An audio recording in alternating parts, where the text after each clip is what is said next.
Internalized oppression. Okay, so what is internalized oppression? Not eternal, internal. So internalized oppression, and it might even be self-explanatory just by just hearing the meaning of it.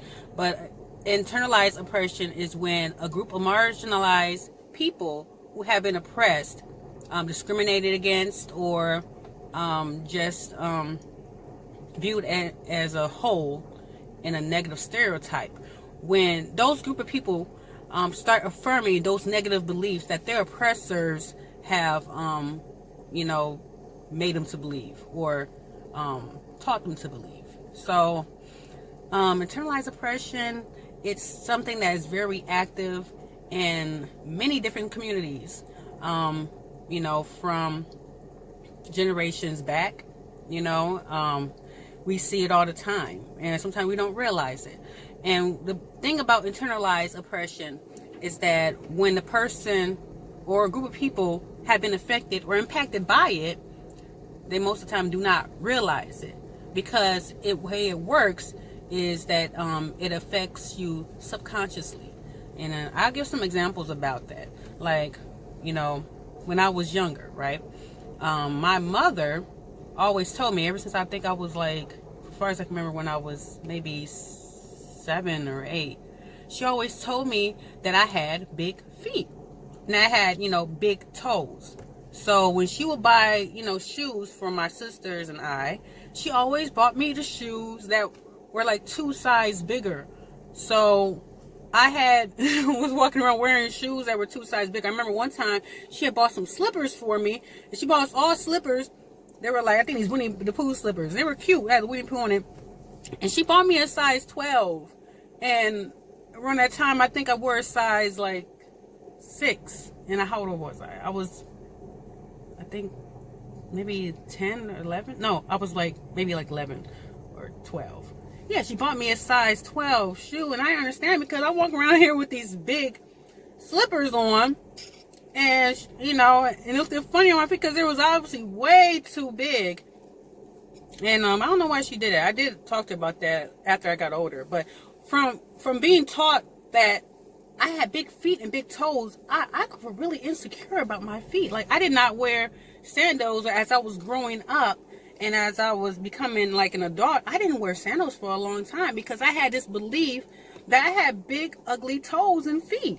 And that really wasn't true. I don't know why she told me that, but I believed that for a long time, until one day I started like looking at my feet. When I was older, I was like maybe 20, 21.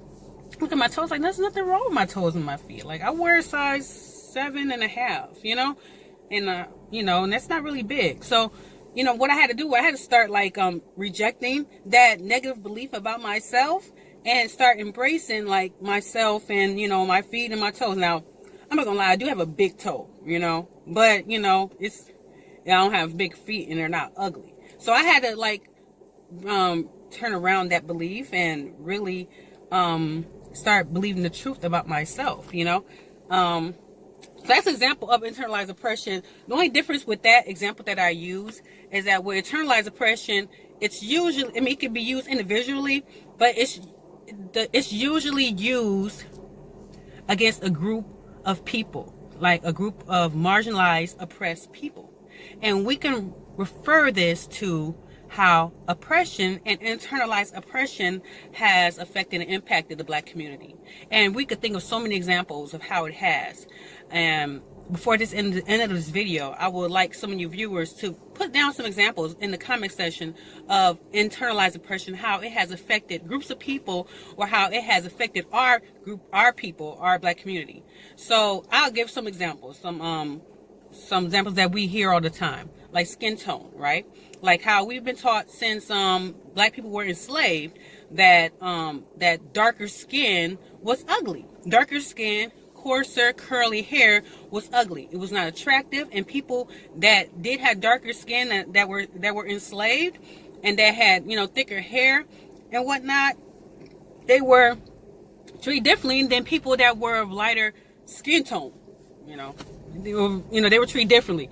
And then the lighter skin people with lighter skin tone was taught to believe that that they were better, and they were treated better or treated differently than those that were darker skin tone. So that what that did was that caused a division between, you know, the whole community, the whole black community. That caused a division due to the oppression that the oppressor used to instill that internalized oppression. So how internalized oppression works is, after so long of being told something negative about yourself or your group of people, you start to believe it. You internalize it. You start to affirm those negative beliefs. And then you start acting on those negative beliefs. You know, like sometimes like we hear, I've heard this a lot of times, like, you know, and you know, we still hear people joke about it sometimes, you know, like especially when I was a kid, you know, when they make jokes about, you know, other kids in the classroom and they're talking about how black they are. Like, you're so black, this and that, you know, and then the darkest skin tone kid in the class, you know, they're like, damn, you know, they're getting on me, you know, they're talking about, you know, because I am dark, you know what I'm saying, black as hell, you know what I'm saying. So like, you know, even though it was like that was used like in a joking way or funny way, but that came from a belief that was taught, a negative belief that was taught about people that are dark skinned. And actually, dark skinned people are very beautiful. You know, dark skinned black people are, I think, is fucking gorgeous. You know what I mean? You know, light skinned, you know, people are too, you know. But you know, I'm gonna, you know, say I'm, you know, light skinned people too, because I'm light skinned. But I mean, but the point is that the point I'm making is that that is something that has been taught and has been internalized, you know, and as a, you know, to be viewed as a negative way. And that could be, we use that for light skinned people too, because there have been people that have been, you know, teased about how light they are, you know. I was the lightest one in my family, you know, and I was always teased about that. But, you know, but it's that using that viewpoint in a negative sense to think that something's wrong with you, and, you know, and believing that because of what you have been taught or what the whole group of people have been taught about them, you know, and to be used in a negative sense. And that could be internalized. Now, that's just one of the examples. You know, we could really go deep in this. We could talk about like how internalized oppression has made us view about how our hair is, how internalized oppression has impacted how we view black men, you know, how internalized oppression has affected how we view how we talk. Like, you know, if you talk proper, then you talk white. You know, you talking like you're white. You know what I'm saying? That's, you know, when really you're just talking, you know, you're just using English. You know, you're just using, you know, you're just talking like, you know what I mean, like you've been taught how to, you know, speak English. So, you know, that has nothing to do with, you know, like being white. But it has been taught by white people. So maybe that goes deeper than that. I don't know. But my point is saying that, okay, if you are black, you're not supposed to talk that way. You know what I'm saying? You're not supposed to talk like, you know, you went to school and that you know, you speak English, you know, good or well. You know what I'm saying? So there's so many examples that we can use to, you know, to even relate to how internalized oppression affects a lot of us when we probably don't even realize it. So what I would like you guys to do, if you enjoyed this video, please like and share. And also I would love for some of you guys who view this, and you know, I would like to hear some of your comments and some examples of internalized oppression and how it has affected, you know, like, you know, groups of people, how it has affected our people in our black community.